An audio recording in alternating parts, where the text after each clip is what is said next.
All right, everybody, welcome to the Gamers Podcast. We are Gamers, back again after our little 2-month hiatus.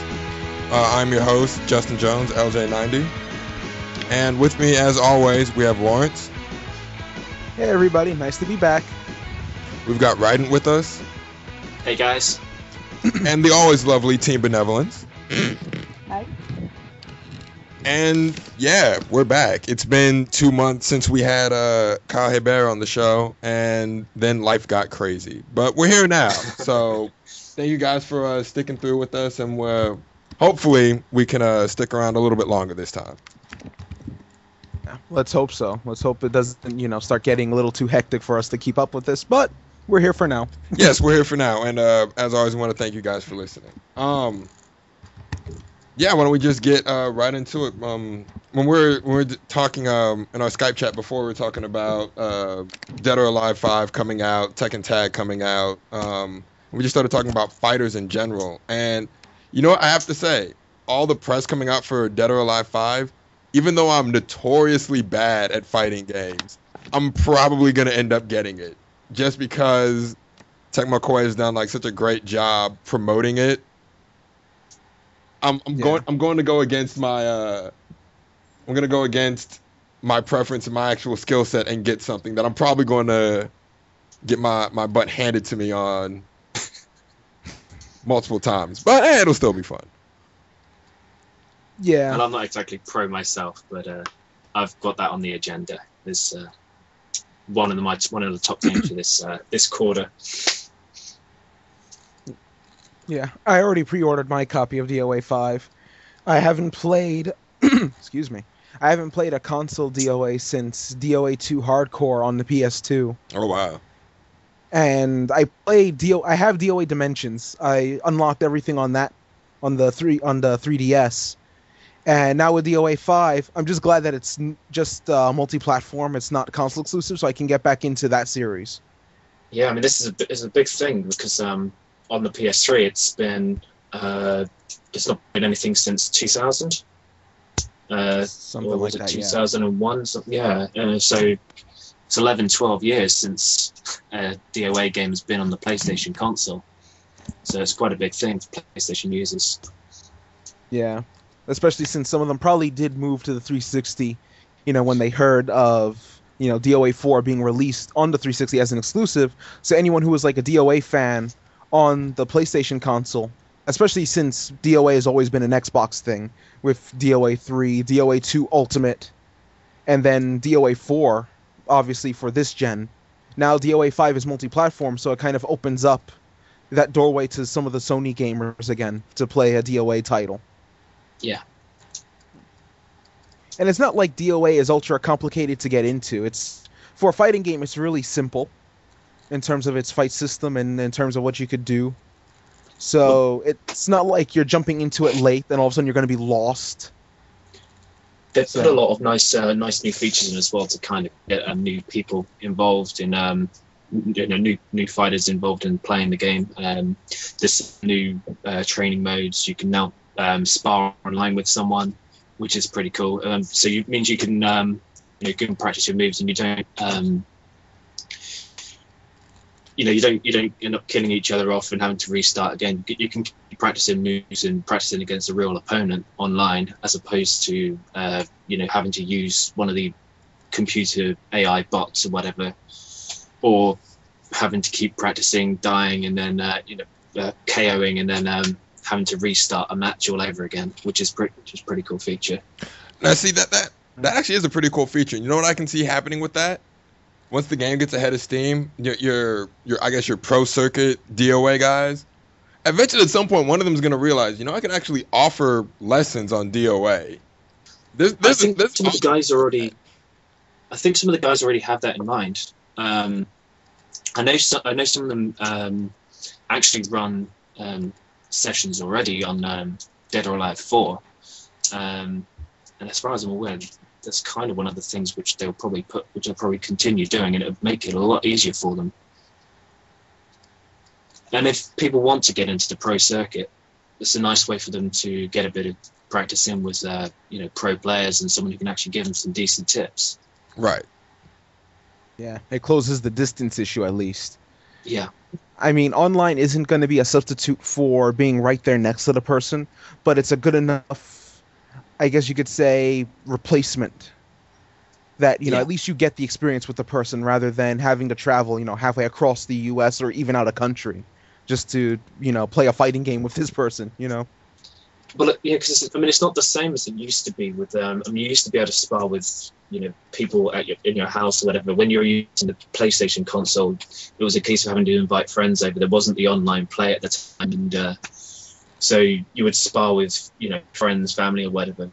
But now you kind of you don't do that. You're always, if you want to play someone, you play online, or you have to attend a tournament, and sometimes tournaments aren't anywhere near you, or you don't quite feel confident enough to participate in online battles. Dead or Alive 4 kind of had, with the fact that the only modes were all ranked modes, it kind of put people off as well, because they would be playing these guys which were good players. They weren't so good themselves and were constantly being demoralized by losing their ranks all the time, and just puts you off. And plus also there was a lot of people who complained about the system being with certain characters, whatever, being broken and whatever. So I'm hopefully with this it will kind of sort some of that, some of those issues out. Yeah. Hopefully, yeah. DOA Dimensions was kind of the same way in terms of the online being ranked only, from my understanding. Yeah, so, this time they were actually, I think it's the first time they've actually put in a non-ranked system in the game. Because they've always done it as a ranked system. Although I've not played Dead or Alive 3 or Dead or Alive 2 Ultimate online, because they never had an Xbox console at the time. Right. Okay. I'm surprised it may have taken them that long to get a non-ranked online multiplayer going. Well, probably they were thinking if you're going online, you feel confident enough in your skills to actually go up against the best of the best. You think you can hang with the best of the best. Now it's like online is more of a casual, let's see what I can find out here kind of thing. I was about to say that's not always the case. Well, no, now that's not the case. But it probably wouldn't be the case on when it comes to the launch. You probably couldn't just casually play in an unranked session and have always have fun, because you probably end up with people that just jump into the mode and dominate it. Right.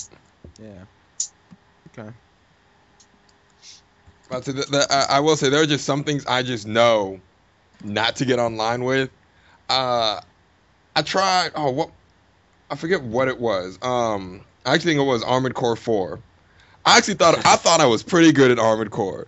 I hopped online in a team battle, and because with the way Armored Core was set up, they didn't have region-locked servers. Whoever had the game and was online, that's who had it. We ended up going up against these two guys that were based in Japan.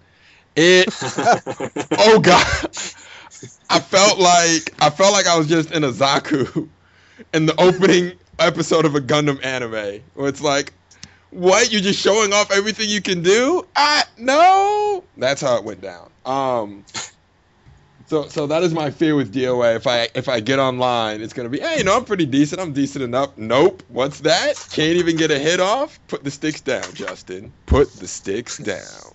Well, what would be nice if it? I mean, I've kind of got a bit of a group of people that I know are going to be buying the game of various different levels. So I'm sure I'll be able to find people to play with in private rooms, etc. If the outside online, the open online modes are a little bit intimidating or getting a bit annoying. The other thing they've changed because of they've changed some of the systems, some of the tools that you can use on the game. Things like sidestepping, which has been kind of introduced in line with the Virtua Fighter introduction.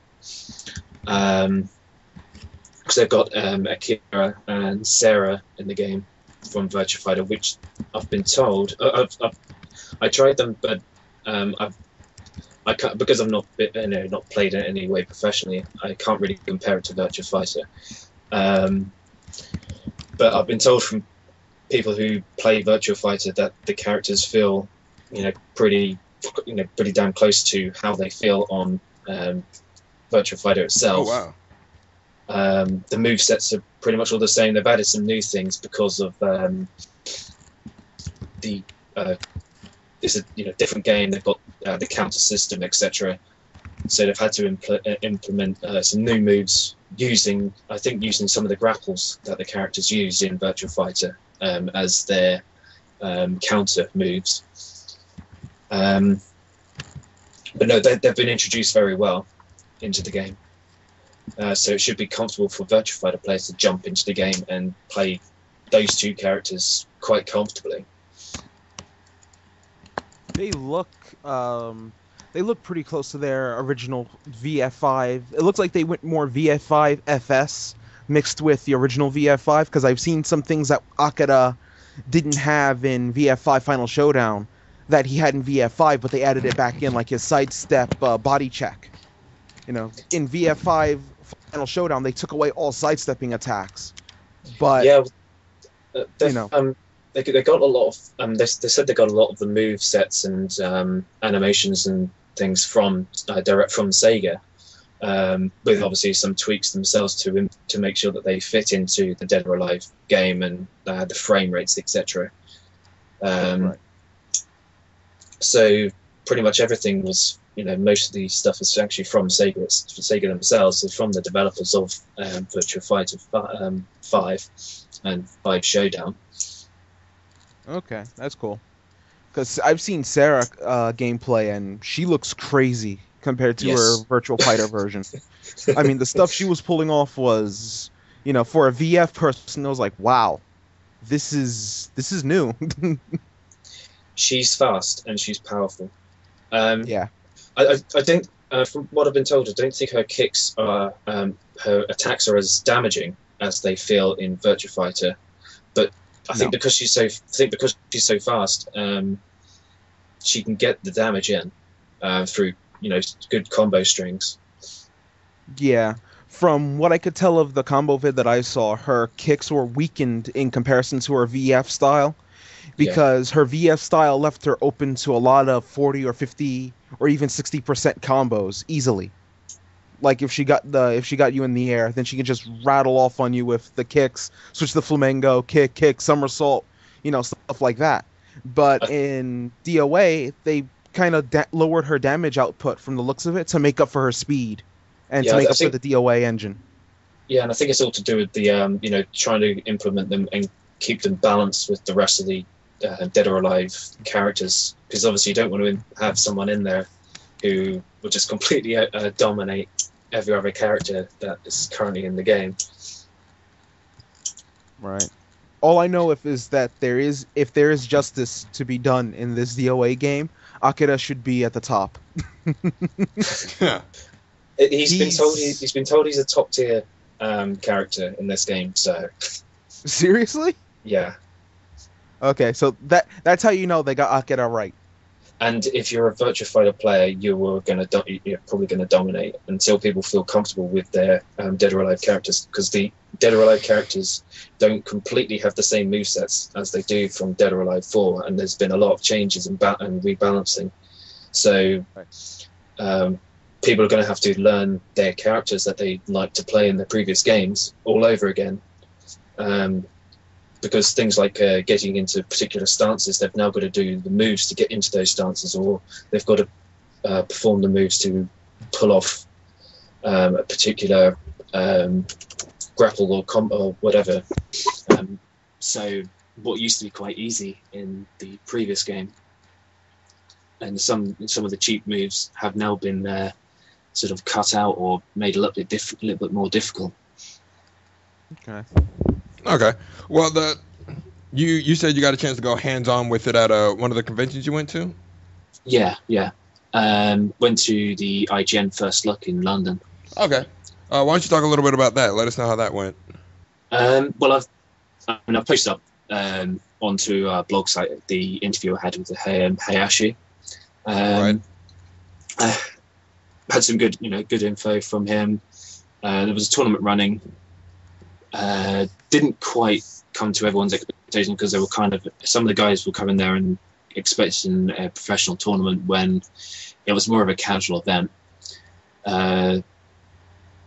which kind of left those pro players a little bit disappointed because of things like there's time constraints and the number of participants and everything else. Kind of meant they had to go to use single elimination. Players couldn't use their sticks until the last battle because they were using closed rented Xbox cases, which aren't easy to just unplug, plug in controllers all the time. I had to go on. Well, I had to go quickly on towards the end of the event because I spent most of the time socialising with the guys that are in there. A few of the guys that are repping, a few of the members of the community, plus also Hayashi and Marco, who are from Team Ninja. I had to go with my character Christy, and that's when I discovered personally that the moves were different. I couldn't quite pull into the same, her stances that I was, quite easily getting into and pulling moves out of in Dead or Alive 4. So she's the character I've really got to learn when the game comes out. The other character I tried was a new one, Rig, and like with Sarah, he's a Taekwondo fighter, new introduction, and he's got some pretty good moves. I actually kicked Marco's ass with Rig. Oh wow! but Rig, Marco destroyed me beforehand. I used Ayane as well. She's my other character, and again, she's got some nice moves. She was a lot more similar to her previous counterpart than Christy was. But yeah, Marco destroyed me both there when I played both Ayane and Christy. Stages and everything else look fantastic, and they interact just very, brilliantly. Creating that little bit of a scene, that fighting entertainment thing that Team Ninja's trying to put as their theme for the game.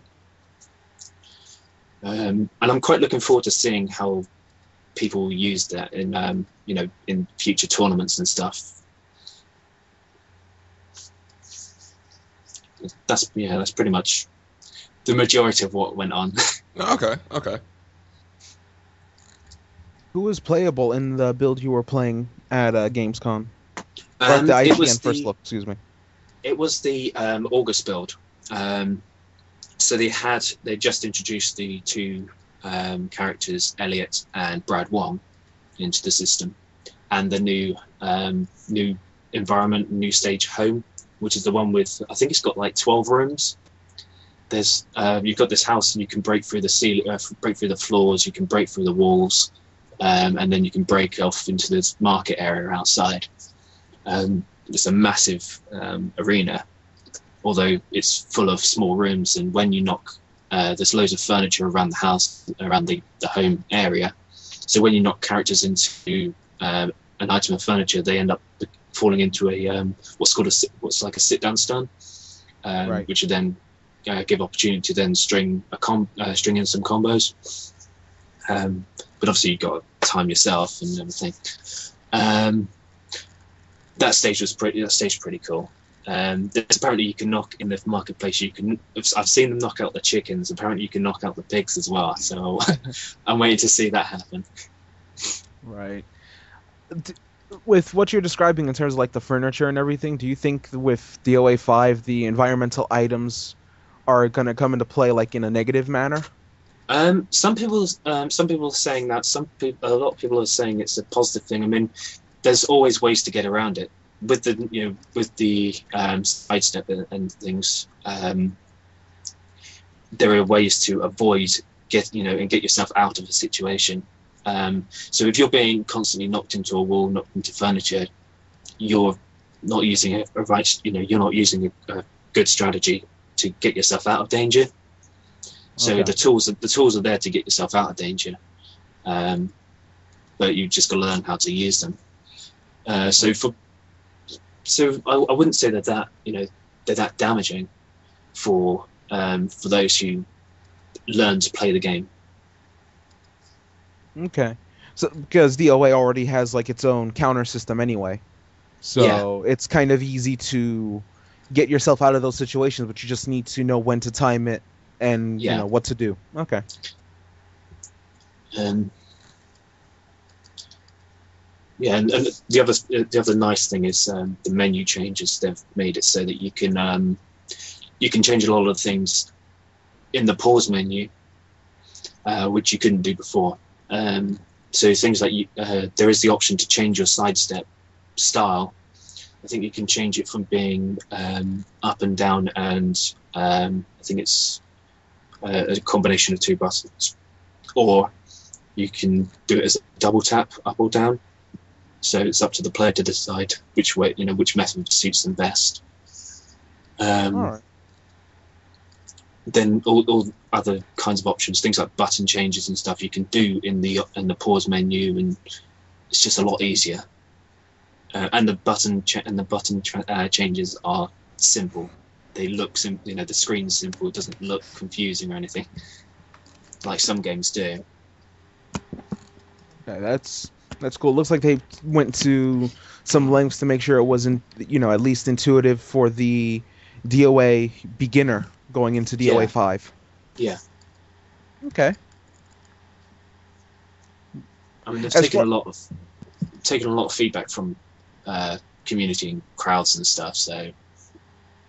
Right. So eventually they had to make things to cater toward both the beginner and the expert in DOA. Yes. Yeah. Okay. Back to Justin's point of how he said with DOA 5 he kind of get his butt handed to him online. Oh yeah, going on. I've accepted that. I've already accepted that. See, don't worry, I'm going to be in the same boat. See, the thing with practice. I've had practice. I'm going to be in the same boat. So. See, the thing with me is I'm not as worried about DOA 5 as I am with Tekken Tag 2 when that comes around. Yeah. Oh man. I'm more concerned about that off of the tag combos I've been seeing and the ridiculousness you're capable of in Tekken Tag Tournament 2. You know what, I am too. I love the Tekken games. I've got Tekken Tag on pre-order too, which comes out next week.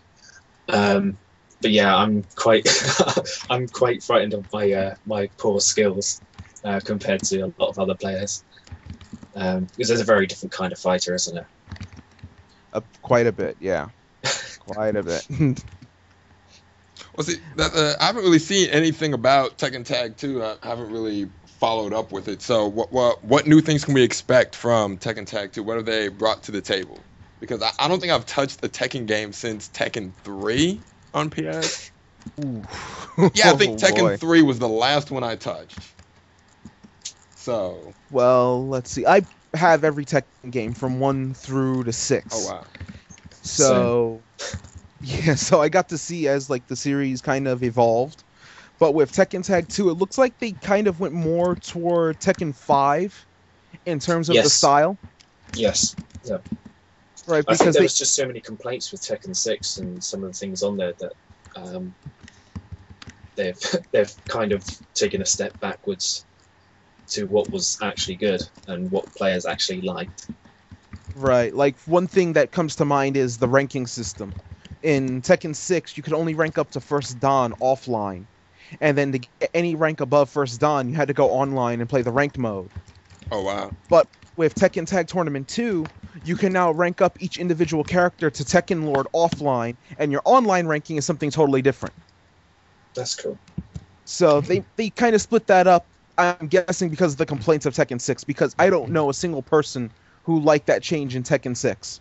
Because in Tekken 5, you can go from 10th Q all the way to the Tekken Lord ranking in Tekken 5. And then in Tekken 6, they just gimped it in favor of the online ranked mode. Well, I was so intimidated by the online mode with Tekken 6 that it was only kind of quite recently that I actually got online with it. Most of my time was just spent in single player, just practicing through, doing, getting all the ending moves and just playing about with the game.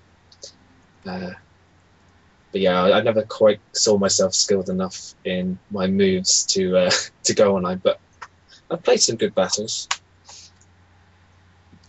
Yeah, the ranked mode in Tekken 6 can be brutal at times. The skill fluctuation I went through was just horrible. Like, one day I would be fighting just people around my rank, and then I go on a streak of like 10 straight. And then the next day, I'd go online and I'd be fighting nothing but people above my rank. And I'm a Jin user, and I fought the #1 ranked Jin at the time, which was, I think, Sly Sniper Wolf was his name. I took a round from him, but he kicked my ass. So I took one round, and then the other 3 were like, oh, okay. And then he just trounced me the next 3. So I'm hoping with Tekken Tag that they kind of fix the ranking system so that you fight people of your ranking. Yeah. And not anyone above or anyone below. Yeah, Or anyone below could be fine, because sometimes rank doesn't mean anything. But usually the higher up you go, the more consistency of skill you find. Right. So that's one thing I hope that they throw in Tekken Tag 2. They fix my big issue, which was the ranking system being, first Dan only offline, and then online get the rest. That was my big issue. That and the scenario campaign mode felt a little too much of a, plug for, here's our adventure game, throw that in. It didn't work.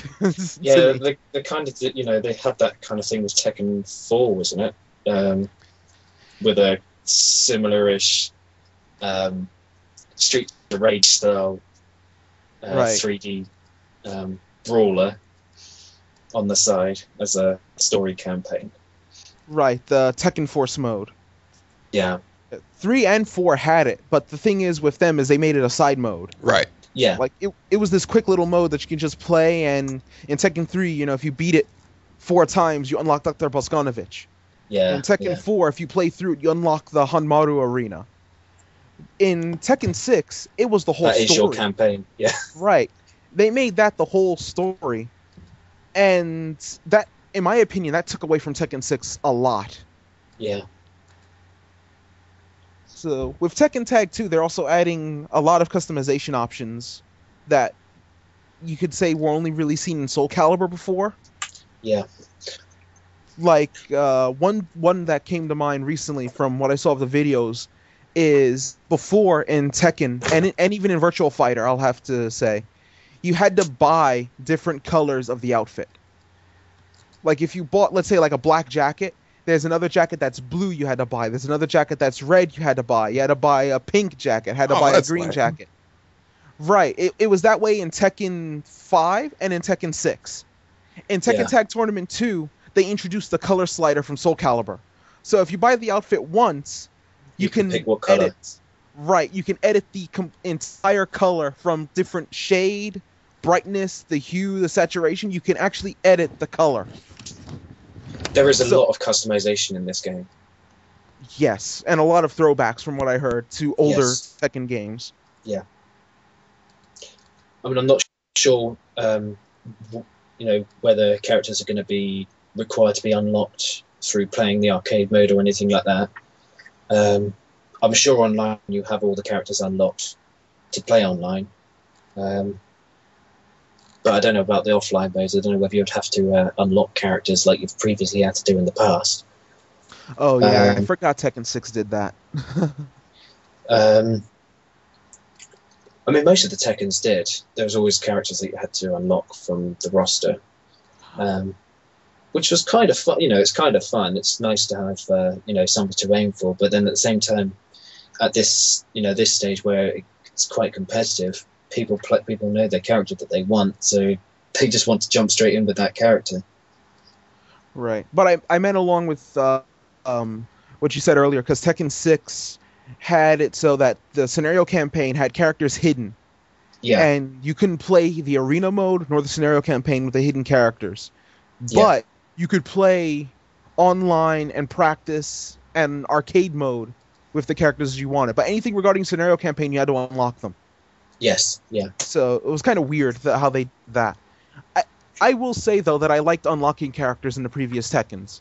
I Yeah. always made it one of my things to just play arcade mode or story mode as it is now with every single roster character.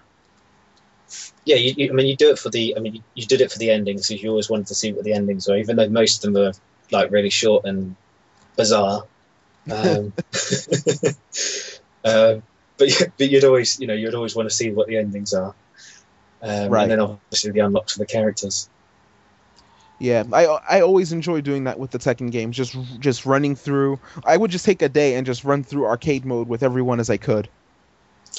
And one of the features I quite like on Tekken, on the new Tekken, is the announcement of the Tekken tunes. The fact that you can stick whatever music you want. If you save it, if you've got your Xbox or your PlayStation, you put your music on your system, and then you can put it into Tekken tunes, and you can have that as your background music. So, if you want to be fighting away with your Jin to Michael Jackson, then go do it. Yeah. I also like how they said that it's kind of programmed to be a situational type of thing. Like at the character select screen, you can program this song, and then during the loading, you can program this, and during the actual fight, you can program this song, and then this song is an alternate. You could have Tekken with the Dynasty Warriors soundtrack. Well, I know what I'm doing. You start rocking out. You set up your match. You just put Epic Man on in the background. Yeah. But to be fair to Tekken, the Tekken games always had nice music, so. Yeah. Even that sheep level. the stinking sheep level, man. The techno sheep. Techno sheep. You know what? I don't think I even want to know. It's a stage that I think is only available through random select. Yeah, it's just full of it's countryside. It's got like techno yodeling going on in the background of the music, and just filled with sheep, and you keep hitting the sheep and like, Yep. See, now you're gonna make me look this up. You're gonna make me look this up now. Oh God, this is a thing. I just type in techno sheep, and the next thing that comes up is Tekken. Yeah. Oh man. Well, I know what I'm doing after the show. What else do we have on the docket? I was going to say, one other thing that's quite nice with the Tekken is their new online feature, which the World Federation thing, because some of the stats that you get on that World Federation are, you can see if you how many low, for example, low attacks that you managed to evade over how many times you got hit by them. So you can see, you can have a look at your stats and you can see where you're going wrong and where you need to work at your defenses and everything else, which is pretty cool. And the fact that the whole thing is it's like like with the premium service of the Elite and battle log and things like that. It's kind of like that, provides that stat sheet, but it's all free, which is cool. Right, and I think you can even form a clan type system. Yes, yeah. Okay, that's a pretty cool feature that they added for Tekken Tag 2. I think this is how Harada is gonna keep track of who's using Jun and who's using Kunimitsu. Hilarious. He's gonna look at the World Tekken Federation and go, "See, you people complained and you didn't use them." Exactly. And you know what? It wouldn't surprise me if those stats were low. All the people complain about these things, and they just do it for no reason. They're not going to use the characters. Yeah, I will say that when I ever get Tekken Tag 2, I will try to main Jun. I'm not sure. See, I normally stick to Lee Wulong and Brian Fury. Very different characters, but they were kind of Brian Fury. I kind of jumped into from Tekken 3, but before that, I was always Lee Wulong. Okay. My main is usually Jin from Tekken 3. Like, I didn't have a main in part 2, really. In Tekken 3, it became Jin. So Jin Yes. from Tekken 3, 4, and 5. 5 Dark Resurrection was Jin and Dragunov when they introduced him. And Tekken 6 became Jin, Dragunov, and Lars. And I know everyone's going to hate me for saying Lars was a main, but you know what? Screw it. He was a main of mine. Ha! It wasn't Huarong or Eddie Gordo. Oh, boy. See, Spamfest. no, hold on. Who was it in Tekken 3? The Taekwondo user in Tekken 3. Wrong? Huarong, yes. Oh, man. Yeah, it was him or Eddie Gordo. They're the ones that people always pick because they can just keep spamming. Square, and square, mashing the square, button square, and, square. Yeah. That's all you did. Just keep pressing X. Whatever you do, keep pressing X. Yeah. Something's gonna work. Something's gonna work. Oh man. The other thing that we were talking about in our pre-show was Metal Gear Solid Ground Zeroes. I've never gotten into Metal Gear Solid. I have to say though, just looking at the video they put out, this game looks beautiful. Like it doesn't look good, it looks beautiful. First off, let me stop you right now and say get off this podcast. See, no. For not having gotten into Everyone Metal Gear tells me Solid. that. I look at the games, they look great. They look like they're a lot of fun. I can't say anything bad about them. I've just never played one. Get I'll say- the H. Oh, sorry. Yeah, no, I would agree with you what you were saying there. Get the HD collection. Yeah. I think both of you were about to tell me to get the HD collection. You know, I have enough space on my PSP now. See, for the games, I mean, the easiest ones to get into, or at least the easiest one to get into would be 3. See, the first one and 2, because they use the top-down thing, it seems quite dated to how they are nowadays with how people are used to playing these third-person shooters. Because in 3, you were third person behind, and the camera was panned behind your character, behind Snake. Whereas in 1 and 2, it was top-down view, so you'd have to sort of navigate your character just around the map with the camera sort of moving side-scrolling around the map as it goes. Yeah, kind of old school in the sense of Yeah. how the camera used Okay. to work. Yeah. With Metal Gear Solid 3, though, if I'm not mistaken, the HD collection is subsistence, right? Yes. Oh, okay, so it will have the camera behind his back. Okay. Yes. Yeah. Yeah. Because the original version did, but yeah, this one does. Okay, so that's the sign that it's basically Metal Gear Solid 3 subsistence more than anything. Yes. Yeah. Okay. And it's probably one of the because it just contains absolutely every feature you could want from the game. It's just one of the best for me personally. It's just one of the best games in the whole collection. Okay. I'd say it's a perfect time to get into Metal Gear Solid, especially since Metal Gear Solid 4 recently got its version update patch. Yeah, how many years later? 3 or 4. Oh well. See, when I didn't get my PlayStation 3 until January this year, so I hadn't played Metal Gear Solid 4 before then. It was the first game I bought with my PlayStation 3, along with Dynasty Warriors 7XL. And when I got that, I had a look online. I was baffled as to why it had no trophies. And apparently there was a patch in some. I think it must have been in Japan, but there was a patch somewhere for trophies, but I couldn't see where the hell that was. But yeah, there was an official patch that all kicked off. Like recently. Right. I think I want to say 2-3 weeks ago that patch came out. Yeah, something like that. It could Right. have been longer, but time just seems to fly. They also added a full game install with that patch. So if you have 9 gigabytes to spare, It was huge, yeah. yeah. But it's a good feature since it's really oh shoot. Yeah.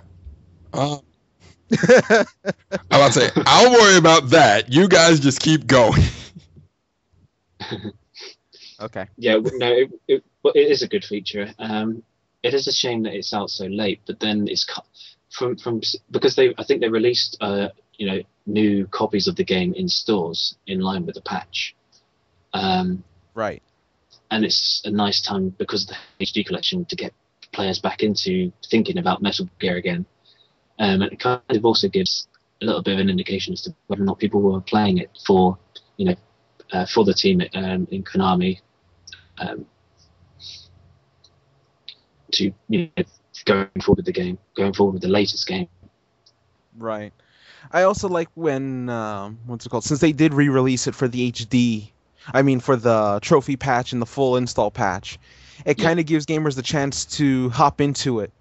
Yeah. For them to replay Metal Gear Solid 4. Like even if they already played it once, now they have something to really work for in terms of the trophies. Yes, Now, yeah. granted, the trophies are ridiculous in some cases. I haven't But- looked at them. So I need to get back into it. But because I've kind of just recently finished, not that long ago, I finished it during this year, and I've had other things on top. It's not been a first priority to get back into. Right. If I'm not mistaken, one of the trophies in Metal Gear Solid 4 is to get every song on the iPod, and another trophy is to get every weapon. And to give you an idea of the iPod trophy, that requires you to get almost every emblem. If not, it does require every emblem. So you need to actually do a boss run, a fox, a hound, a foxhound, a boss, and a big boss extreme run. If you get, I think, the big boss emblem, you get all of them encompassed into one. But the point is, you need to get all those emblems, like beat the game in under 3.5 hours on Big Boss Extreme difficulty. So that's. I don't know if now. Because the game's so big and with such huge cutscenes, it's not so easy to jump to replay. Although the previous games did have, large cutscenes, they were nowhere near as big as they are in 4. So they felt a little bit more replayable. Can immediately jump back into the game after completing it, Right. and then replay them. I don't know how many times I did Metal Gear Solid 1 over and over again, just trying to get all the extra little costumes and the Easter eggs and everything else. And I did the same with 2.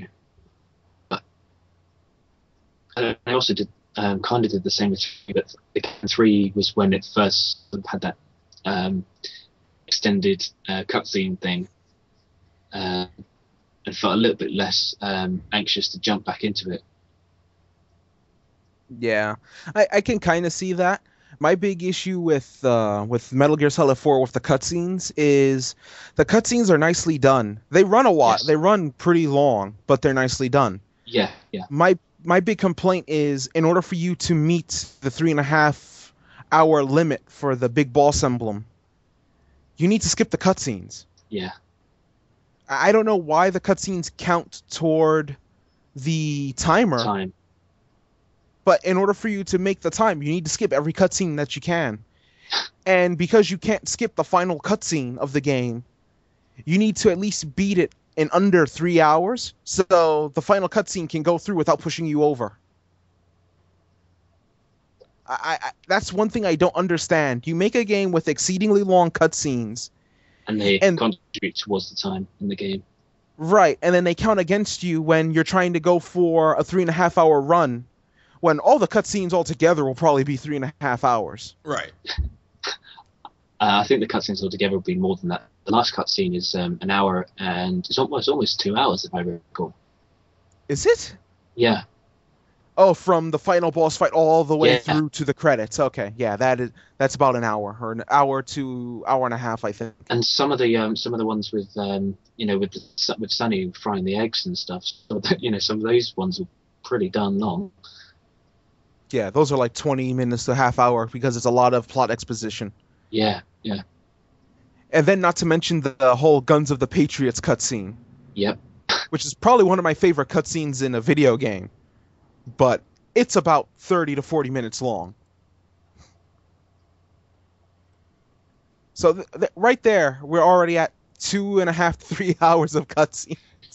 Well, and if you, I mean, from going back to the Metal Gear Solid, the Zeros, Ground Zeroes, that was a gameplay trailer. If you, Oh no, I noticed. Yes. The thing that hooked me was I saw him saying like, okay, this is a nice introduction cinematic, and then I see the camera get set, and I was like, oh dear God, this is actual gameplay. This is how the game looks. Kojima's. Oh, sorry. I was about to say Kojima's good with that. Like every MGS, when they show like cutscenes or footage of it, it's always in game, and then something that was introduced in MGS4, when it goes from cutscene and then it just shifts to the in game. Like the intro to MGS4 is a cutscene, and then the HUD pops up, and you're just thrown right into it at the very start of MGS4. Yeah, and you suddenly think, "Oh, we're playing now." Right. The first time that happened, my jaw hit the floor on Metal Gear Solid 4. Yeah, after those mechs are destroying everything in that town. Right, and the war has changed cutscene. Yeah, yeah. Right. After I saw that, I was like, "Wow, this is a nice cutscene. Why is the HUD there?" And if you just jump from 3 to 4, it was a very different HUD. It felt very different. So you kind of had to get used to that as well. Yeah, just a bit. It was more, you could say futuristic in style, the HUD. Like more digitized compared to just the flat colors of 3 and even Peace Walker. No, like I said, I have my homework assignment. Plow through the Metal Gear series before Ground Zeroes comes out. Now, do we know anything? We'll have time. Do we know anything about the plot? Or all I saw was there was a boy and what looks like Guantanamo Bay knockoff. I'm lost here. Now it'll be set. It's set before Metal Gear Solid 1 because Big Boss is your character. Right. So I'm not sure where on the timeline it is. I'm sure it features after 3. But he looks old enough to be featured after 3 for sure. So after 3 and before 1, but not sure where on the timeline it actually is. I think it might be after Peace Walker a little bit because Snake has the eye patch and that. He has the eye patch and the emblem on his shoulder for his outfit. Yes. So I think it might be after, at least a little bit after Peace Walker. My first thought was it was going to be covering the birth of Solid and Liquid because of the promotional image where it says from Fox 2 Phantoms were born. And I thought for a second that it might actually cover Solid and Liquid's creation. Awesome. And there's a song that plays in the trailer that has the copyright date of 1971, which is 1 year before Solid and Liquid were made. No, that could exactly, that makes sense. It could be their story, you know. Right, but Peace Walker is. Sorry. That's all right. Because I was about to say, but Peace Walker is 3 years after that, so 71 to 74. So. Guess we'll have to find out. I was a little confused as to now. As far as I'm aware, it's a PlayStation 3. Is it a current gen title? I could be wrong. I mean, although have they put a date in for it? Yeah. They haven't put a date for it, but it is a current gen title. They said for PS3 and 360. Right. dead answer to that because the visuals was just so stunning. It's always where we are now. Now when there's new game announcements and visuals look so good, was your question. You left a question whether or not it's going to be current gen or next gen because, that's just around the corner. Right. Kojima said that it would be current gen, but the Fox engine is built to kind of function and meld into the next gen. So this might be his, you could say, prototype project for the Fox engine. And then he'll just bleed it into his next title for the next gen. That's good. I'm looking forward to what he announces at Eurogamer at the end of this month. Yep, and at the Tokyo Game Show. Yeah, the Tokyo Game Show too. And apparently he's got things to announce at both. Mm-hmm. So be interesting to see. I'm actually going to one of the panels. There's a BAFTA panel just on the Friday before Eurogamer, and he's going to be there. So I'm quite interested to see what he has to say for that. It's an annual games conference with BAFTA, so it'd be quite interesting to see what his input is. I'm sure he'll be talking a lot about Fox Engine and his contribution to the games industry, etc. Right. Okay. I'm stoked for what Kojima has to announce, especially after the Ground Zeroes trailer, because that was amazing. The only word I can use to describe it is beautiful. Like it looked astounding. And honestly, right now, I don't think any game out right now compares to how good Ground Zeroes looked. Yeah. Agreed. Like far and above agreed. So. Yes. And then for him to say that it's probably going to be an open world stealth game. The little bit of gameplay you got, you could tell it was pretty open. Like it wasn't really set in I guess in a stage corridor. It was you're at the camp. Right. That the camp is your playground, or at least for that part of it. Right. Yeah, because in all the previous games, it's been kind of open to go where you want, but there's it's all tight maps and small corridors and pretty linear paths. Right, and there's always some restriction in regards to where you could or couldn't go. Yeah, there was always a door blown out somewhere, or right, or a key card was needed to get in. Right, and in this one, it's this whole camp is your playground for this mission, and if you want to throw a flare, a helicopter will come in and lift you to the next camp. Well, that kind of defeats the purpose of stealth. Hey guys, look. Well, I'm pretty sure there's a penalty if you do the flare in wide open. It's like, oh hey, it's a helicopter. Shoot it out the sky. It's okay. It's a stealth helicopter. No one can see it. Oh no, I'm sure there'll be a penalty for doing that in broad daylight or in front of people. I'm pretty sure that they'll punish you for that. Yeah, Kojima's good with that type of thing. So. Yeah. I think there's one penalty that he said would be involved with the helicopter.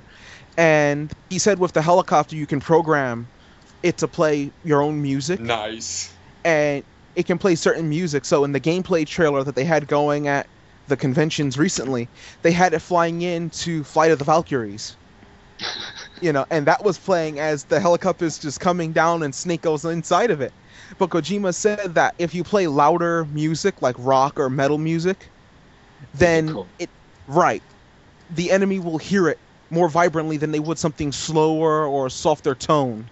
So if you're playing something that's louder naturally, like heavy metal, the enemy is going to be alerted to that faster than they would be to Flight of the Valkyries. Well, there goes my idea of coming into Rick Ross.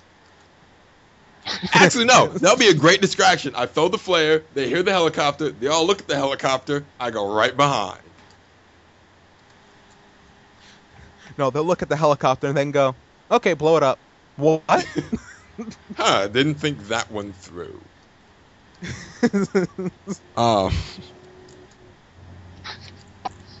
So no, I'm excited. It looks great. Hopefully I'll get a chance to try it out. There's a lot on that will be on my plate soon.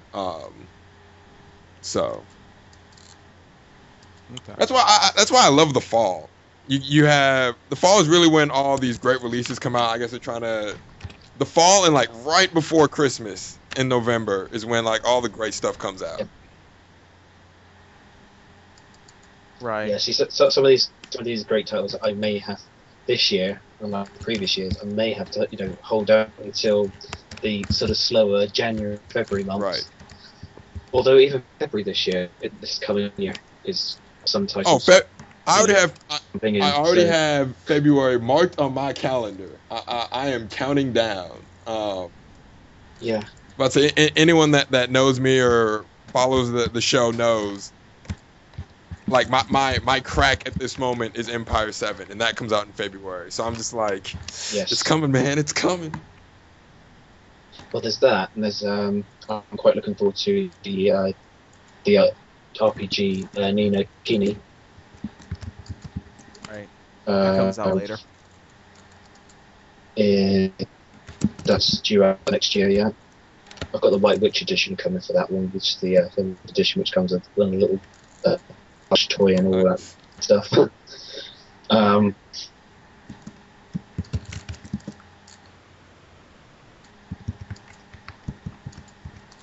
Then March the killer. Then you also have PlayStation All Stars Battle Royale coming out in That is coming out soon. That like Yeah. a month or so. that So that's always there. Yeah. Mm. it's That being gonna be a good time. It's gonna be a good Go time. ahead. What were you about to say?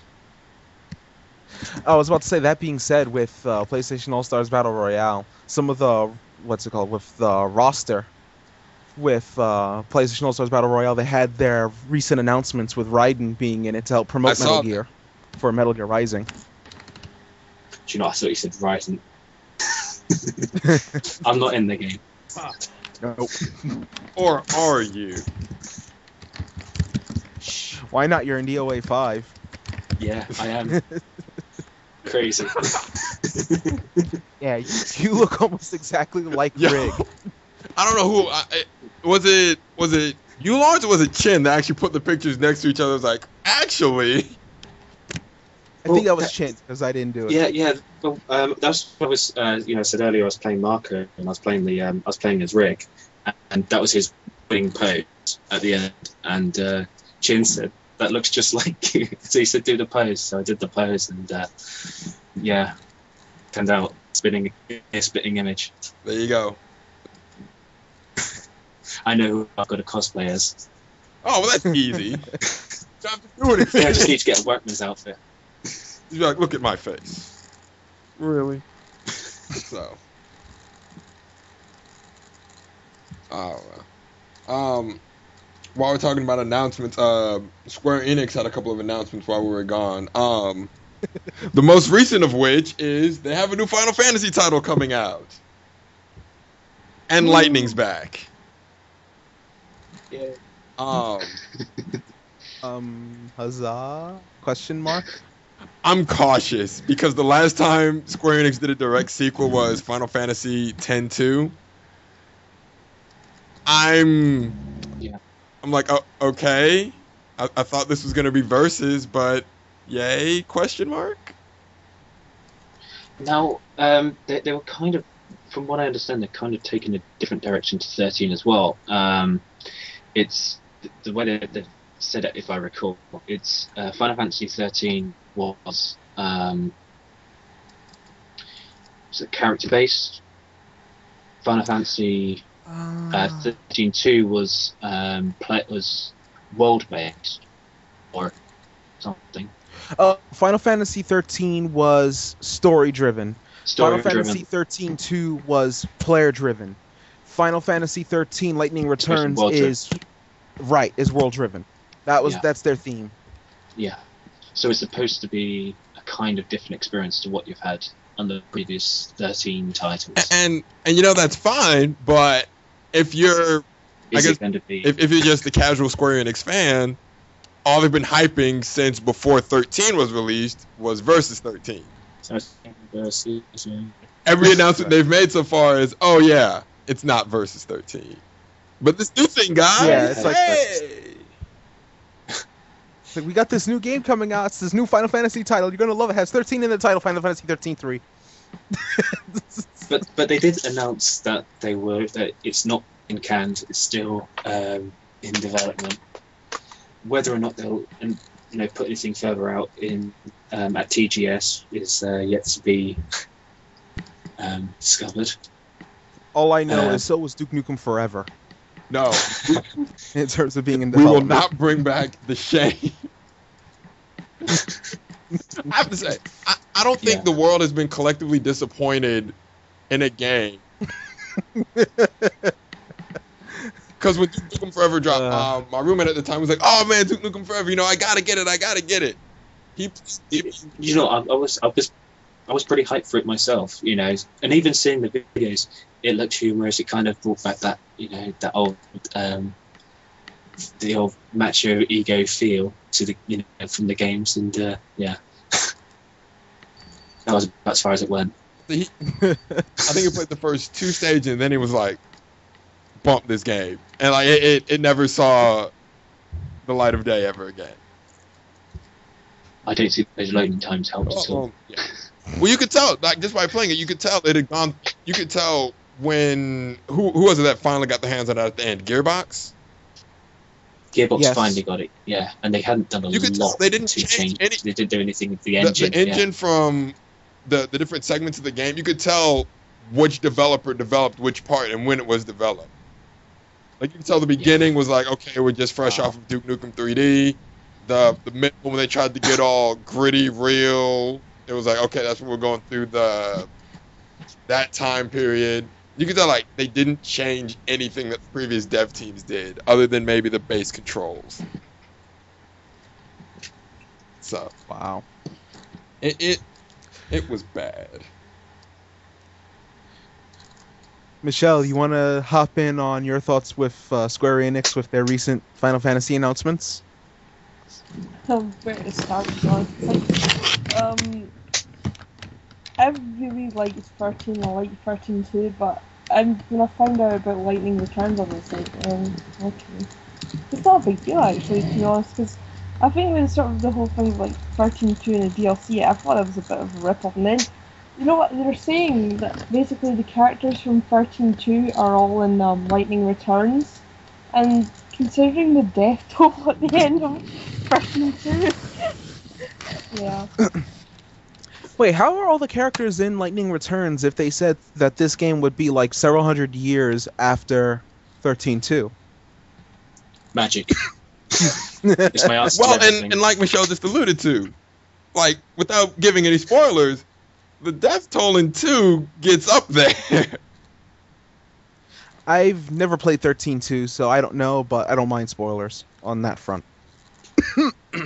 I have a special edition of 13.2 sitting here. I haven't yet played it. So we won't get very too nice. into it, but it gets up there. It's got very nice stuff in the box. So I guess they're gonna say time travel ? I don't know. There's a lot of question marks with Lightning Returns, but honestly, I'm actually interested in the concept of it. And the whole 13 days to stop, Armageddon concept of it. Now, I know I would blast, Zelda Majora's Mask for doing it and how they handled it, but I want to see how this game handles it. Because the way they make it sound is it could work. Yeah. To be honest, it's one of those wait and see how it how it actually turns out. And obviously they've only just announced it, so there'll be further videos and information to come from it. Probably stuff at TGS in a couple of weeks as well. So yeah, see how that goes. But I think like I said, the biggest disappointment was the fact that everyone was wanting more news on Versus 13, and they didn't get it again. Right. kind of similar to The World Ends With You in that regard. Mm. Everyone was seeing this countdown website, this new remixed version of the song Calling playing in the background. They're like, is this a new The World Ends With You game? Is this a new title? Then all of a sudden, iOS port.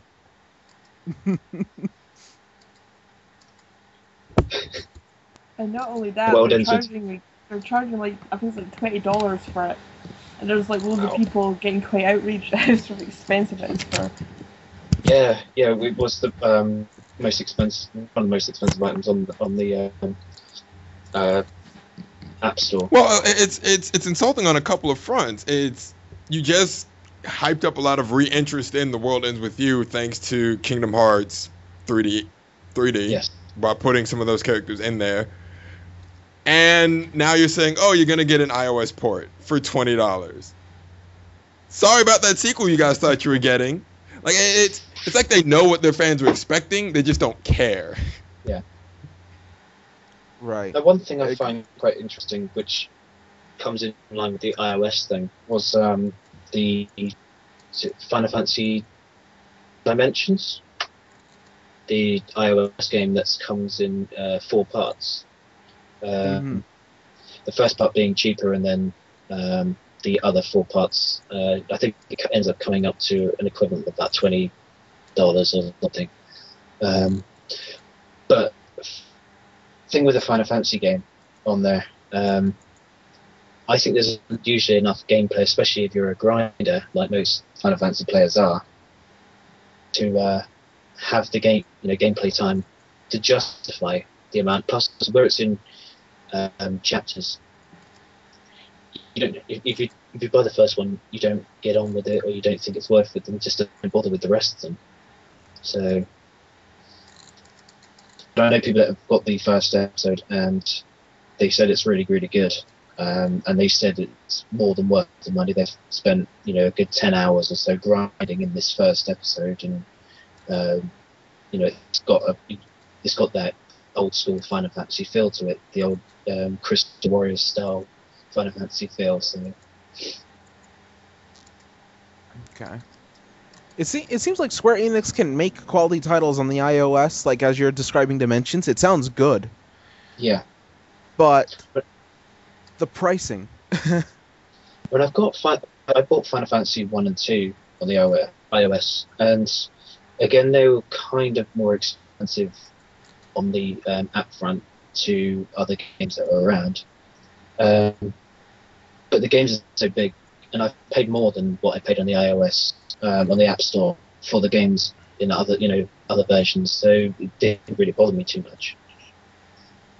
It depends on what you're getting, but I think people's perception of the App Store is most games are cheap. Most games are, in our case, 79p. Your case, I think, 99 cents or something for a lot.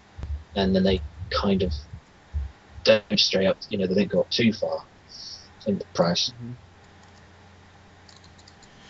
Okay. Yeah, Square Enix seems like they kind of charge per content, kind of. Yeah. Like, if it has a lot of content in it, I mean, I'd still argue The World Ends With You for an iOS port is very expensive. Because I bought The World Ends With You on Amazon.com, brand new, I think, like, a few years ago, for $7. Then yes. Well, then, yeah. It's a bit steep. Yeah, for $20 for an iOS port, it seems kind of expensive, but I will say that even with the hype, like the countdown and everything to get people hyped up for World Ends With You, if I could kind of spoil a little for the iOS port, there's a secret ending that you can unlock in the iOS port that shows a picture of a new character, and you see in the background something that says new 7 days or something like that. Must be a hint at a sequel to The World Ends With You. Oh no, that's just wrong. Yes, so yes. in the iOS port, they hinted at the sequel. Yes, I did see that. Yeah, I saw where it was that posted that up. Yeah. Oh no, that is just wrong.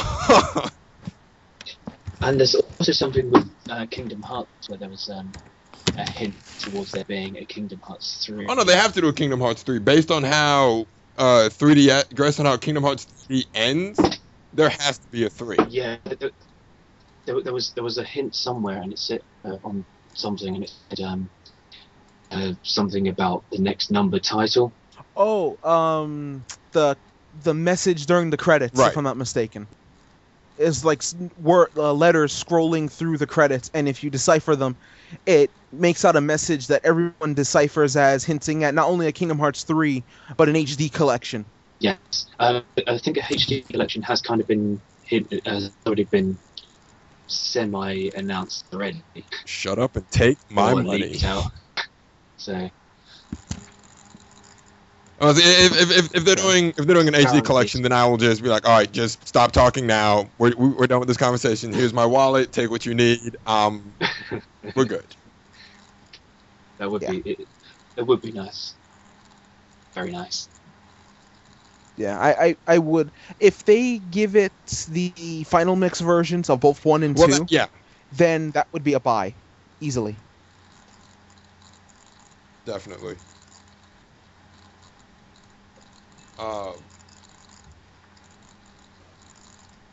Yeah, there's that. I guess the One thing I was about to say, one thing that I will be kind of annoyed with if they do go down that route is if they make a Kingdom Hearts 3 like soon, relatively soon.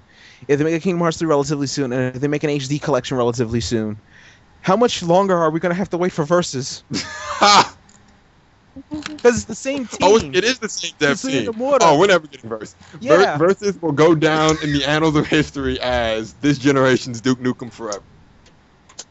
Oh my god. Announced for the PS3, it comes out PS5. This generation's Half-Life 3. No, at least with Half-Life Episode 3, they're not even saying they're developing it. They're just saying, meh. They're some of the biggest trolls ever. It's like Valve acknowledges, oh, this is what you guys want? Okay, cool. Like they even had it on what expo was it recently that Half-Life Episode 3 was actually on their schedule of things to talk about, and then they just said, Yeah, that was at the Games. yes. But it's funny because no one's sure whether or not it actually was talked about, because they have trade areas only, where only trade people go into, no press. Right. It could have been talked about in one of those areas. And then not to And mention it- embargoes. Yeah, and then on the other side of the coin, it could have just been a mistake on the sheet or whatever, or a complete Yeah. troll. Or all of the above. Yeah. Well, hold on. For before we get into our next topic, if you stuck with us this long, we have to warn you now. There will be spoilers because we're going to talk about the recent happenings in Naruto, and that is your spoiler alert. I have to say, my patience for this current arc was waning. The whole war arc. The only reason why I really stuck with it this far is because there's a bunch of awesome moments with the characters themselves, but the whole war itself, I'm just like, no, this is no. It just doesn't make sense to me. Just to clarify for anyone who's listening, we are talking about the current happenings in Naruto as they relate to the Japanese releases. Yes. So if you're following the English manga and you don't want to know anything going on between the Japanese releases of the manga, then this would probably be the best time to cut off. But right now we'll be talking about the Japanese happenings of the war. So really, if you're following Weekly Shonen Jump Alpha, it's only a 2-week wait. Right. Okay, that being said, with all of that out of the way, I don't know what Kishimoto's doing. I don't know what Kishimoto's doing. I don't think he knows what he's doing himself. To Like, be honest. It's almost like his manga has become a fan fiction parody of itself. Like, that's usually when you had Sasuke and Itachi fighting Kabuto, I'm sitting there like, this is someone's bad fan fiction. It has to be. See, I didn't mind that fight. I didn't mind the Sasuke Itachi Kabuto fight until. That's what I'm saying. The end is what got me. Brand new eye technique, which is what I always do when I write myself into a corner. Like, every time Kishimoto sets up these huge battles, and it's like, oh, crap, I need to wait for them to win, don't I? New eye technique. F it. I don't mind the new eye technique because it fits along with the mythology. If you have an Izanagi, you need an Izanami. Amaterasu Tsukuyomi, Kagatsuchi, Susanoo, all of them fit within the myth. Alright, I'll give you that. Right. But that being said, the manner at which the jutsu was done felt so weird in how that was the ender for the fight with Kabuto. And then to have the aftermath for that fight, which was, pretty much Itachi telling Sasuke, no matter what he does, he'll love him always, and he shows him the whole truth about the Uchiha massacre. And then what does Sasuke do? He resurrects the guy Itachi died trying to Exactly. Kill. Sasuke's first action with his brother's newfound insight, let's bring back the guy that he just died trying to seal. It's kind of, really, Sasuke? This is the first thing you do? I mean... Up until this point, all of Sasuke's actions have been, progressively douchebaggier. From stabbing his own teammate to almost killing Sakura to... Just... everything. I'm just like, yep. But what really got me about it was when the grown-up Leaf Village rookies all just had that little meeting with each other and said, we gotta kill Sasuke, right? In any other universe, that would be the correct answer. Sasuke is Naruto's version of public enemy number one. He is a legit terrorist at this point. He has assaulted the world leaders. There's no redemption from that. He was a lost cause the minute he attacked Killer Bee. Then he became a world criminal because now he's associated with the Akatsuki. Every movement he made after that point was just progressively, as you said, worse and worse and worse. And now all of a sudden, it's like, I want to know the truth. I want to speak with those who know everything. And Orochimaru is going to be the one to lead him to that. I want to know the truth. Let me bring back the biggest pathological liar in this universe. Because he's going to tell me the truth. I don't get. I mean, I can kind of understand the route because Orochimaru is probably one of the most knowledgeable people in this series. But that being said, Itachi died to steal him. Orochimaru has also proven he will lie to you if it gets him what he wants. Just because he knows the truth doesn't exactly mean he's going to tell you the truth. Right. It's that Sasuke's logic started to get flawed partway. I mean, you could kind of understand his motives of, my brother died for this village. No one acknowledges him. Yeah, he's a criminal. Yeah, I want to kill Danzo because he set him up for this. You can kind of understand his motives. Doesn't make him right, but you can kind of understand where he was going. At least he was a believable character then. Right. Now it's, all right, who's the guy who had tried to take my body last time? Oh, him? Okay, I'm going to take a piece of your flesh, and I'm going to do a reverse sealing jutsu to release him. I think that's legit. Yeah. And let's not get into the whole war. The current battle of the war, I mean. One, everybody called it. When Toby was first introduced, everybody called it. Everybody collectively said, Toby sounds like Obi. So. That's it. So. Yeah. But I guess my main issue with Toby is you degraded a legit threat that wasn't an Uchiha, Pain, in order to uplift. To basically if one of the prevailing themes in Naruto is you can break destiny, you can fight destiny. Destiny isn't something that repeats itself. Until the time skip where everything is setting up for a rematch of the first Hokage's bloodline versus the Uchiha bloodline. Because destiny Basically, says yeah. so. Because plot.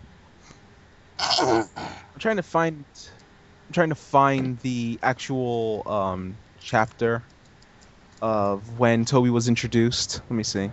It's Sasori's death. When Sasori dies is when he shows up. Yeah.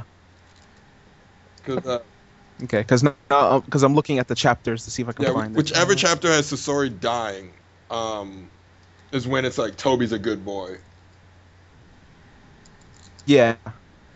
Last battle, dream unrealized, reward. But yeah, we were talking in the chat before, and Michelle was expressing some.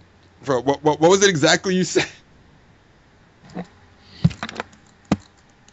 What was it?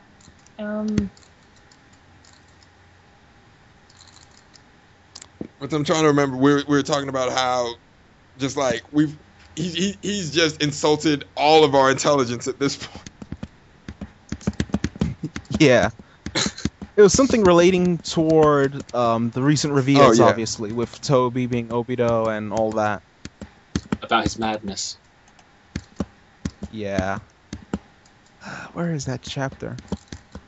Has to be like in the 270s or something. But I don't know.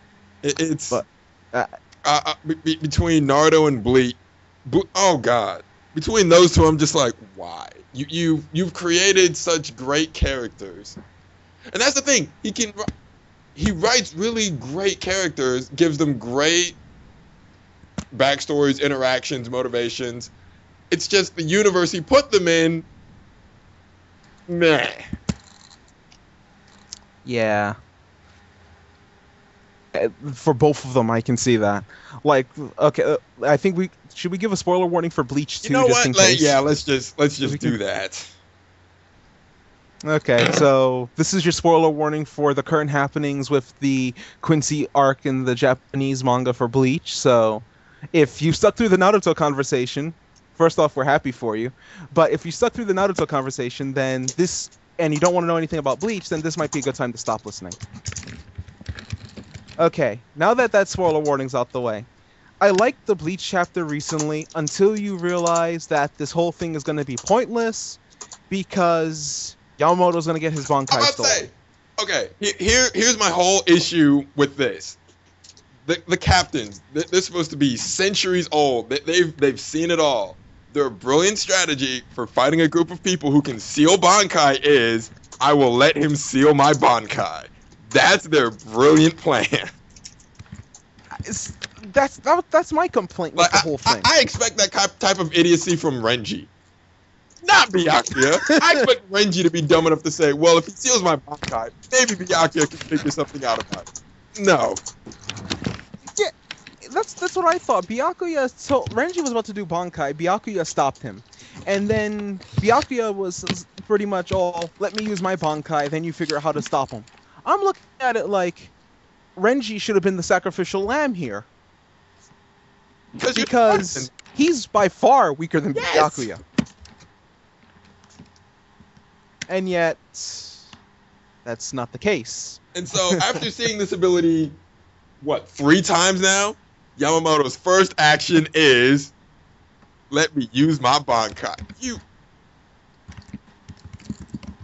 Right, and he's heard about it from the other lieutenants and captains who are witnessing the fight. He's seen it in action. Right, and he was told about it by his dying lieutenant. So F. Like his dying lieutenant even says they can steal Bankai.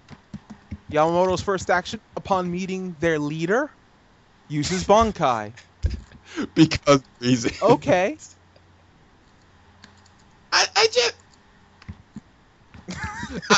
get what he's doing. He's trying to set this whole hopeless situation up, but it's like, Ichigo, save us, like you always do, because you are Jesus.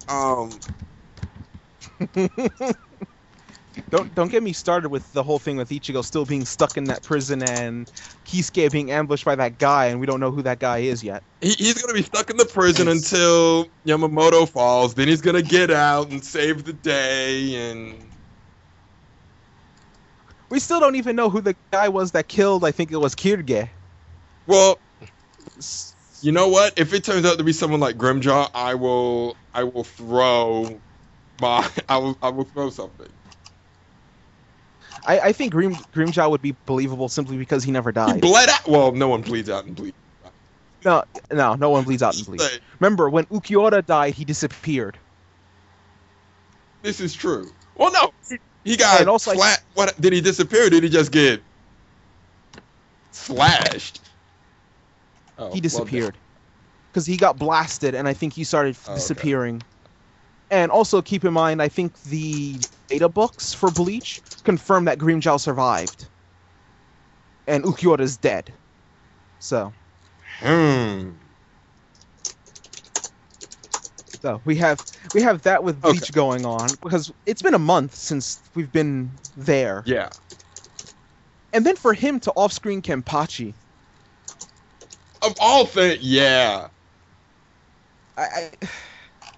I mean, Kenpachi just walks up like a badass and goes, "Oh, this one over here turned into me, so I had to be stronger than myself." Toss his body. This one over here thought he could copy my abilities, but I just beat him at his own game. Toss him aside. This one talked a good game, but as he kept talking, I just slashed him. Toss him aside. The next chapter, he's bleeding out. Well, and you know what? I hate it being off screen, but I get him losing if this is someone that fought the old man to a standstill before. Yeah, I could see him losing, but not off screen. You know, that's the thing that bothers me. It was off screened. Dwarf effect. Yeah. So yeah, it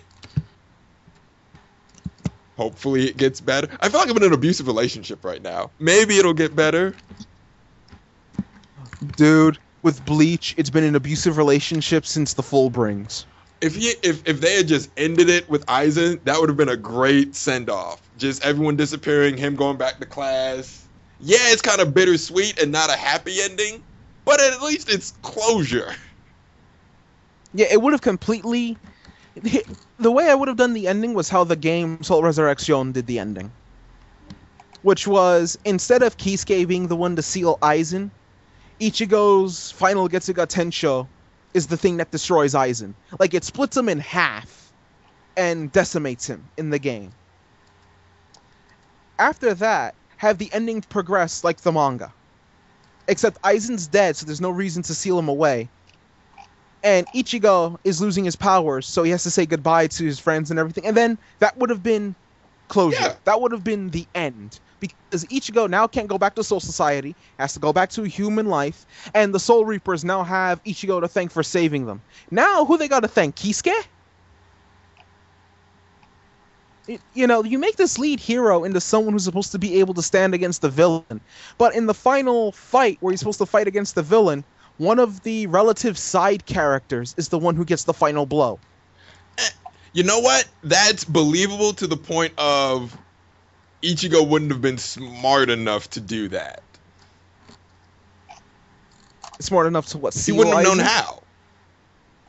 Right, but I mean in the sense of, you know, instead of having it seal Aizen, kill that Aizen. works too. Because now we're just sitting here waiting for Aizen to break Although out. I have to say, that was a hilarious scene. When they're sentencing him, it's like, we sentence you to 40,000 years. I'm like, wait, isn't he immortal? So he's gonna get out, is what you're saying. Yeah, that was my Like, thought. they're sitting there sentencing him. It's supposed to be this huge dramatic scene. My first thought, I looked at my little brother James, and I was like, so he's gonna get out of prison. Like, not break out. He's just gonna, all right, your sentence is over. Just let him out. Yeah, that's basically what I was thinking. He's just gonna bust out of there eventually. Not even bust out. What's 40,000 years to him? Technically, you could say it was 40,000 years to any of them. Exactly. So it's like they put him in timeout. Yeah. It's just like, okay, you're gonna stay there for the equivalent of maybe 400 years human time. Maybe. And you're just gonna sit there for a while. Seems legit. Right. And if I'm not mistaken, even the what's it called, the Missing Link manga, as it's called, that was released in Japan, kind of has Aizen just chilling, basically in hell. Oh, well. Like, he just erects a throne for himself and everything down there, according to the Missing Link manga. Well. And I'm just sitting here going, okay, he's gonna bust out. Like, he's just gonna sit there and go, all right, so society's kept us suppressed long enough, and he's gonna look at a watch. Now's the time. Okay, let's go. So you have that with Bleach just sitting there, and Naruto is just, like you said, everyone called Obito being Toby. And the chapter Toby was introduced was chapter 280. So we were left to stew for 320 chapters of, is Toby Obito? No. Then they did the whole, I am Madara. Yeah, I would, you know what? I would have believed that. I would have taken that. Because it could have been explained as some sort of, like, Tsunade has her own Henge transformation that keeps her body looking and feeling young. You know, they could be explain youth in some But how do you explain him not dying? Because I'm pretty sure the first killed him. Madara even says he survived that, so they still have to explain that even with the Edo Tensei Madara. Fair enough. Because Madara even says, shortly after his fight with the first, he obtained the Rinnegan. How? He has like 6 swords jabbed through him in the picture they showed. So they still have to explain how he survived the fight with the first. And now you have to survive how Obito, in 1 year's time, grew to the height of Minato, obtained Mangekyo Sharingan, mastered Kamui, and was able to stand toe-to-toe with Minato, and is able to summon and use the power of the Kyuubi at will. In 1 year's time since Kakashi Gaiden ended. Oh, damn. That is... Hey. Because Kakashi's 13 at Kakashi Gaiden. Right. Or around I completely 13. forgot about that. You take Naruto's age, subtract it from Kakashi's current age, you get around 14, 15. So that means the Kyuubi attack happened 1 year after Kakashi Gaiden. That being said, if the Kyuubi attack happened 1 year after Kakashi Gaiden, and Minato is not Hokage, that means Minato had the shortest reign as Hokage. Because Minato is a Jonin in Kakashi Gaiden. As stated by him himself, Kakashi's a Jonin like me. So, Minato became a Kage somewhere in that year's span. Rin had to die somewhere in that year's span as well. Because the whole premise of what Toby's doing is because the girlfriend who he didn't know liked him, or the girlfriend who didn't know that the girl that he friend-zoned him died. Basically, she died. So because of that, Toby went all flipping tables and mastered the Mangekyo Sharingan. See, you know what actually irritates me about that? His current motivation fits with why Pain wanted to make that. Fits with Pain's what he said the plan was. Instead of his whole, I will put an illusion over the world. I'm like, but it. Okay, fine. See, that's the other thing. Pain and Toby's motivations are totally different. And their plan was different.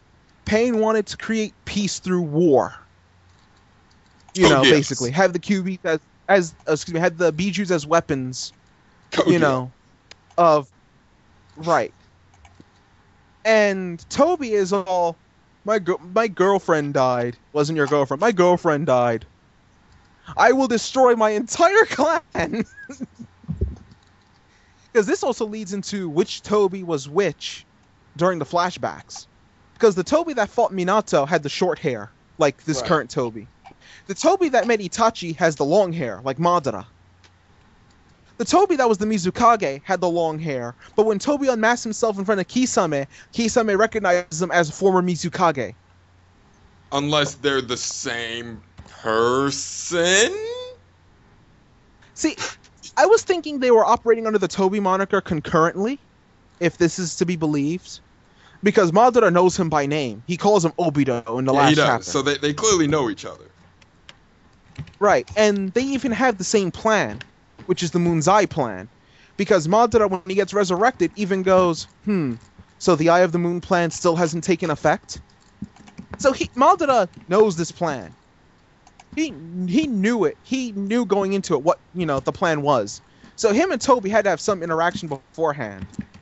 In regards to, obviously they have the same plan. How would they have the same plan? They've conversed. Yeah, they had to have. And now we're at the point where Madara knows him on a first-name basis. And I'm still looking at this chapter as, really, this is the plot you went with?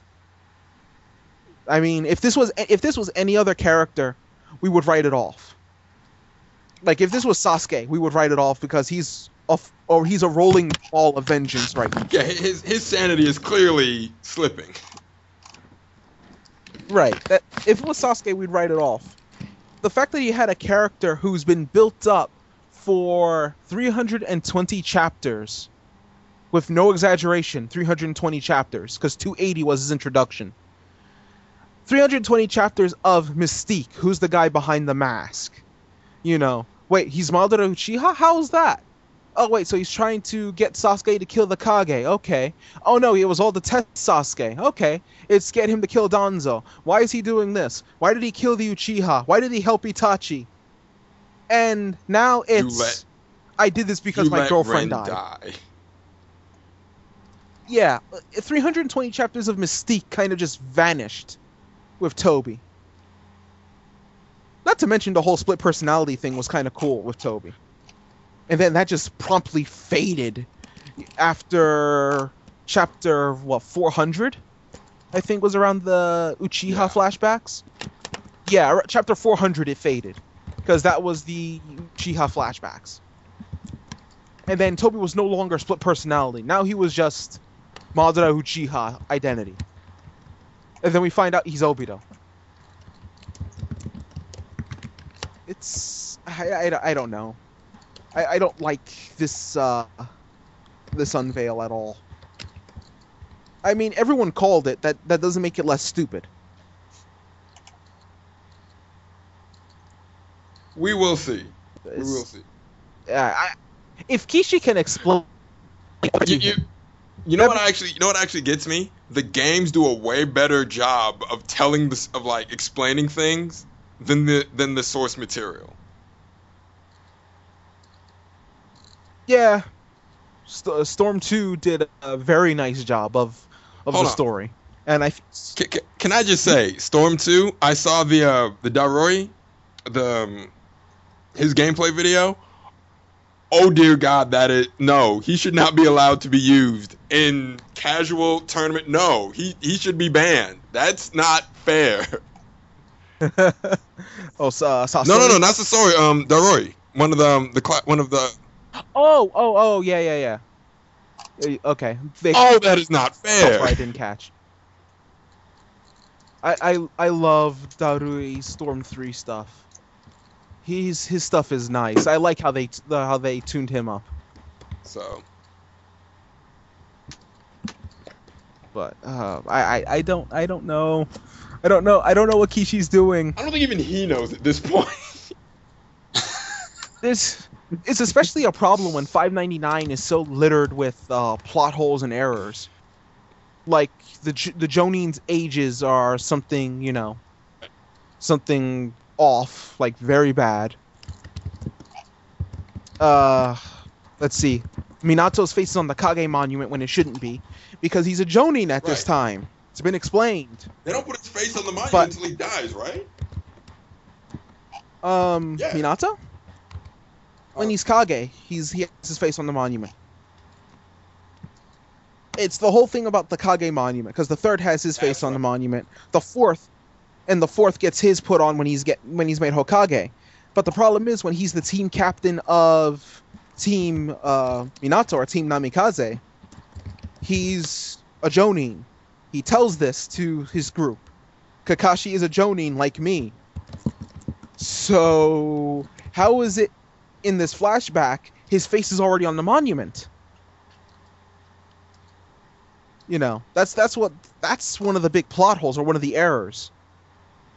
And not to mention, like I said, the Jonin ages are so out of whack with what we've known. Right.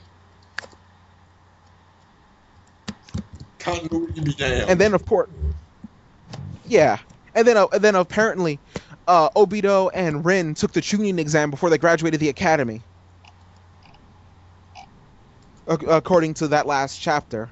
Because, if I'm not mistaken, Kakashi became a Chunin at 6. Right. And he's, I think, either the same age or a little older than Obito and Rin. And Obito and Rin, if I'm not mistaken, take the exam after Kakashi did. But they're in the Chunin exam with Kakashi, and Kakashi becomes a Chunin. And then you later see, I think, Obito and Rin in the academy. So, I don't know. Wasn't it mentioned somewhere that, like, because of the war, they were promoting a lot of the kids, like, at really ridiculous young ages? Was that a plot point? I think they actually mentioned that in a Kakashi Gaiden. Is like why, like people were saying, oh well, that's the only reason why he made it because the war.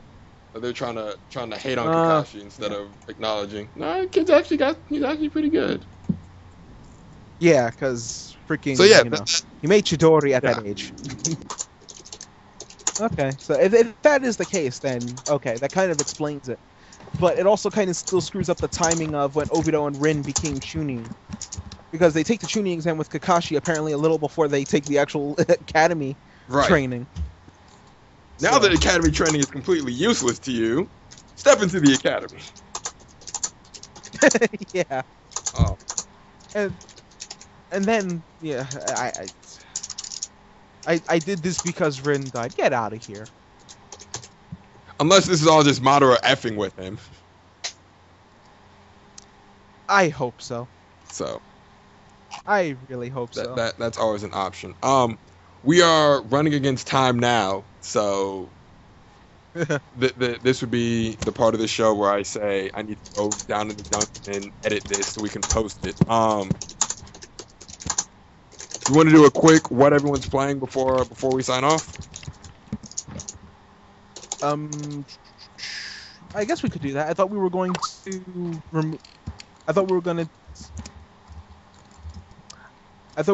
do like what's it called? Do that in its own section on the Tumblr at one point. Yeah. I need to set up I can set up a post and we can run it weekly, bi-weekly, and just add to it. Yeah. Okay. So we'll do that. Okay. We can probably describe them a little bit more as well. Yeah. Speaking of the Tumblr, we're actually moving where we're hosting the podcast. Right, and if you want to give us more details on that, you've done the bulk of the work setting it up. I've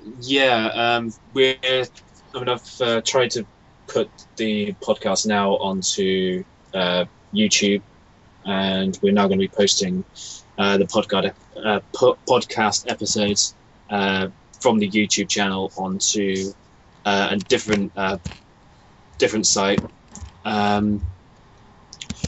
We will be still putting them up, but just as quickly as we can. And I will link in from the GAMRs Tumblr page, from the main page, the link to where the new destination will be. So we won't be on Podomatic. We will be on a new destination.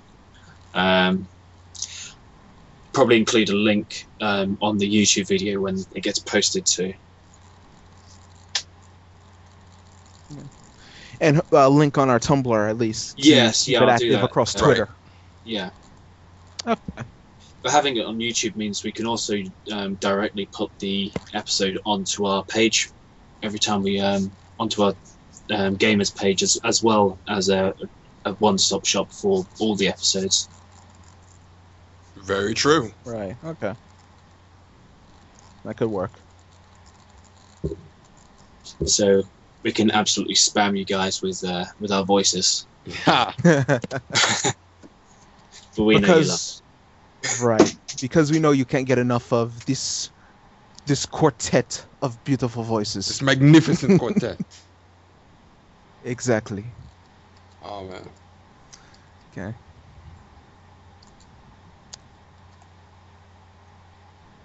All right. Well, before we sign off, one quick order of business before we all sign off. Lawrence, did you want to handle that? All right, I'll take care of that. As you may have realized, if you stuck through the podcast this far, we talked about Naruto and Bleach as they are happening in Japan. Now, while we talked about the Japanese releases, it is in the best interest for everyone involved to please support the official releases of the manga by purchasing the manga from Viz Media or from Amazon.com or from any bookstore for Naruto and Bleach. And as Naruto belongs to Masashi Kishimoto, Bleach belongs to Tite Kubo and all respective affiliates. So it would be in the best interest to please support the official release, despite us talking about the current Japanese releases. We may talk about the current Japanese releases of the manga every now and then, but technically it's a gray area in terms of what can and can't be viewed. So to help support the manga and to help keep promoting their releases, please go out there and buy and purchase the manga.